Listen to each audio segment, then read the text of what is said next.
ফার্নিচারের দোকান আছে সন্তোষপুরে, তখন থাকতাম।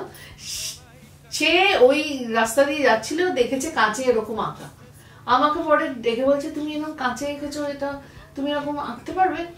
মানে বলে আমি যদি কাঁচ দিই তুমি আঁকতে পারবে? হ্যাঁ পারবো। বলছে আমি এরকম ফার্নিচার বানাই, এই ধরো শোকেস, তারপরে আলমারি, তাতে কাঁচ লাগানো আছে, তো সেখানে এঁকে দিতে পারবে? হ্যাঁ এঁকে দিতে পারবো। ছোট ছোট পিস দিয়ে যেত। তুমি এখানে অভিনেত্রী, তুমি একজন বৈষ্ণবী, তোমাকে ছেড়ে চলে যাচ্ছে, তোমার ভীষণ কষ্ট হচ্ছে, তখন তোমাকে সুরেলা গলায় তুমি গান গাইলে হবে না, তোমাকে কষ্ট পেতে হবে, কষ্ট পেয়ে গানটা তোমার অর্ধেক বেরোবে, অর্ধেক বেরোবে না, অর্ধেক গিলে যাবে, যা খুশি হতে পারে, কিন্তু তোমার দর্শক কাঁদবে, তখন তুমি হবে সাকসেসফুল। তা নাহলে তোমার কিচ্ছু হচ্ছে না।